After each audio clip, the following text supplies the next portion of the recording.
Kuuɗe Lilaaɓe suura 14 aya 11 yaaki 12. Habaru ɓiɓɓe siiba. Allah waɗi kuuɗe kayɗiniiɗe mawɗe ɗe ɗum meeɗaayi yi'uki daga juuɗe Bulus. Haa ma lefoñ e kolte meemuɗe ɓandu maako fuu e njaarane nyawɓe e ɓe njamɗita ginni ma e mburto nder maɓɓe. To, e woodi woɓɓe Yahudanko'en yiilotooɓe ngam wurtinanki ginnaaɓe ginni. Woɓɓe maɓɓe poondi huutirki inde Yeesu Joomiraawo, e ɓe mbi'a ginni ɗin nder inde Yeesu mo Bulus waajinta. Emin mbi'a on, mburte. Ɓiɓɓe goɗɗo mawɗo ardiiɓe diina Yahudanko'en bi'eteeɗo Siiba, kamɓe njeweeɗiɗo e ngaɗa non. Ammaa ginnol ngol wi'iɓe, emi andi Yeesu, emi andi Bulus. Ammaa onon, on ɓeye? Ginnaaɗo on yananiɓe, nawniɓe, jaaliiɓe, haa ɓe mburti wuro ngon e ɓe ndogga ɓe ɓornaaki, ɓe fuu ɓe nawnooɗe. Habaru maajum sankiti nder Yahudanko'en e yimɓe naa Yahudanko'en jooɗiiɓe nder gariiri Afisa. Kulol nangiɓe ɓe fuu. Inde Yeesu bo heɓi mawnineeki. Yimɓe ɗuɗɓe gartuɓe tokkuɓe Yeesu ngari mbii e njayri fuu kuuɗe kallude ɗe ɓe kuuno. Darnooɓe ɗuɗɓe kawriti ɗereeji maɓɓe, ɓe nguliɗi yeeso yimɓe. Nde ɓe limi ceede maaji, ɓe njaari ceede ajurfaari 50,000. Non habaru Yeesu ɓeedi sankitoraaki ko toye. Nder aayaaje ɗe en nani carel ko Bulus wonnoo gariiri Afisa, emo waajina habaru belɗum, emo ekkitina yimɓe wolde Allah, e ɓe ɗawta faamuki laawol Allah, e ɓe bo cembiɗa nder iimaanu maɓɓe dow annabi Iisaa. En nani Allah Joomiraawo waɗi kuuɗe kayɗiniiɗe mawɗe ɗe ɗum meeɗaayi yi'uki daga juuɗe Bulus. Aya 12 wi'i, haa ma lefoñ e kolte meemuɗe ɓandu maako fuu e njaarane nyawɓe e ɓe njamɗita ginni ma e mburto nder maɓɓe. Ɗum bawɗe Allah Joomiraawo e moƴƴere muɗum. Naawoy lefoñ ko kolte meemuɗe ɓandu Bulus ngoodi bawɗe yamɗitinki ɓe njamɗa, amma bawɗe Allah. On paami ɗum bandiraaɓe am? Aya 13 yaaki 14. To, e woodi woɓɓe Yahudanko'en yiilotooɓe ngam wurtinanki ginnaaɓe ginni.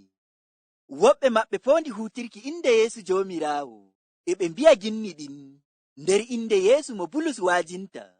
Emin mbi'a on, mburte.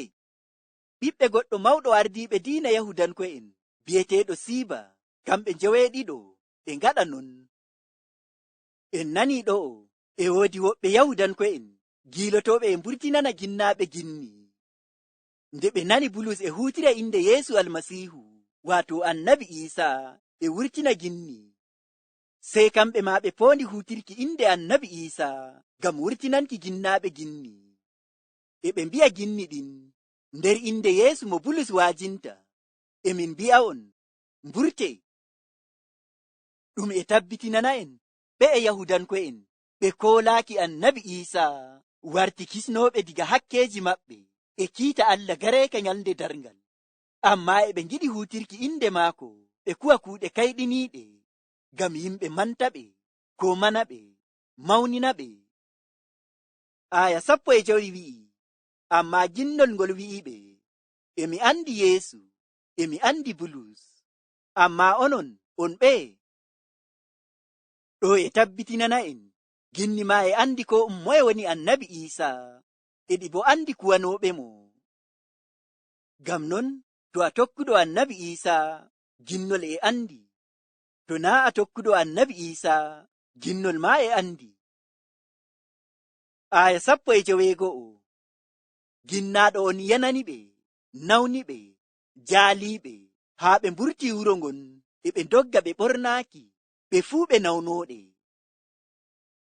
En nanii ɗo'o ginnaaɗo on yananiɓe e piidi, nawniɓe, jaaliiɓe, ɓe mburti e ɓe ndogga ɓe ɓornaaki, ɓalli maɓɓe fuu nawnooɗe. Ɓe yimɓe e ɓe nginnoo ɓe kuutira inde annabi Iisaa, ɓe kuwa kuuɗe kayɗiniiɗe, ɓe mburtinana yimɓe ginni ngam yimɓe mawnina ɓe, manta ɓe. Ammaa kayto ɓe sakitori e piidi e nawnoɗe e semtende.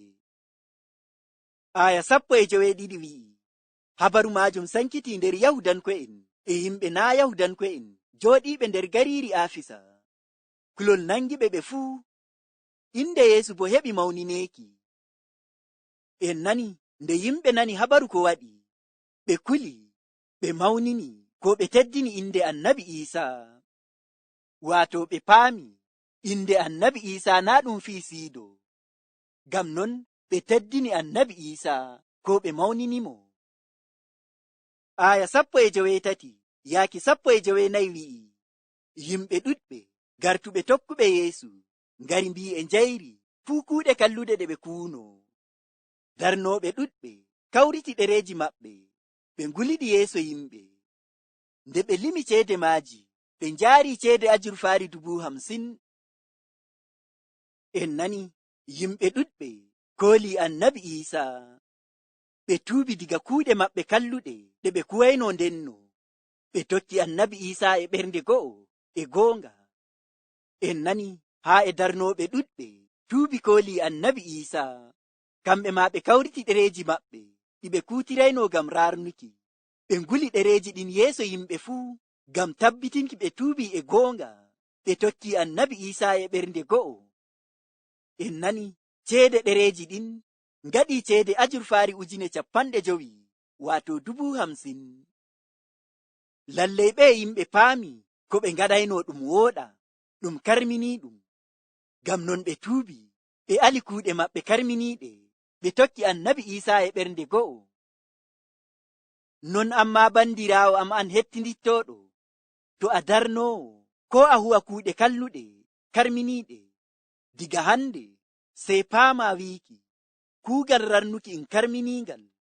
Gam to en daari nder Attawra ɗerewol tokkitaaki alkawal suura 18 aya 9 yaaki 14, en nanay no Allah harmini kuugal rarnuki.